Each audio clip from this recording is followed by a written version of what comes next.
சிங்கப்பெண்ணை serial இன்னைக்கு episode எப்படி போகுது நடக்கும் பார்ப்பேன். இன்னைக்கு எபிசோட் என்ன காட்டுறான்னா, கருணாகரன் அன்பை பார்த்து சொல்கிறேன், இவ்வளோ பெரிய ஆர்டரை இவங்களை நம்பி நீ முடிச்சு காட்டுறேன்னு சொல்லி சவால் விடுறியா, இது நம்புற மாதிரியா இருக்குது அப்படின்னு சொல்கிறேன். அப்போ அன்பு சொல்கிறாரு, என்னால் முடியும், நான் முடிச்சு காட்டுறேன் அப்படின்னு சொல்லி சவால் விடுறாரு. அந்த ஆர்டரை சொன்னபடி முடிக்கணுங்கிறதுக்காக கார்மெண்ட்ஸில் எல்லா பேருமே முன்புறமே தச்சுக்கிட்டு இருக்காங்க. அப்போ ரேவதி இருக்க மிஸ் மட்டும் சும்மா இருக்குது. உடனே அன்பை ஆனந்தி கூப்பிட்றாரு, இனிமேல் ரேவதி உட்காந்துருக்க மிஸ்ஸில் நீ தான் உட்காந்து தைக்கணும், உட்காந்து தை ஆனந்தி அப்படின்னு சொன்னாங்க. ஆனந்தி தயங்குறாங்க.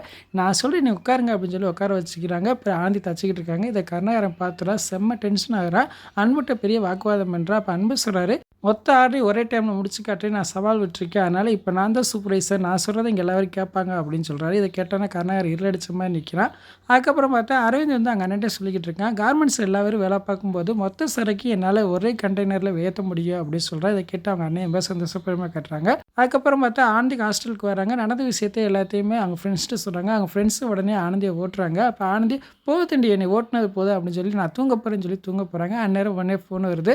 உடனே ஃப்ரெண்ட்ஸ்லாம் கேட்குறாங்க, என்ன அழகானா அப்படின்னு சொல்லி திருப்பி ஓட்ட ஆரம்பிக்கிறாங்க. இன்றைக்கி எபிசோட் இப்படி தான் போகுது. ஃபுல் வீடியோ பார்த்துட்டு பேசுவோம். இந்த வீடியோ பிடிச்சா முடிக்க லைக் கொடுத்துட்டு மறக்காமல் சப்ஸ்கிரைப் பண்ணுங்கள். தேங்க்யூ.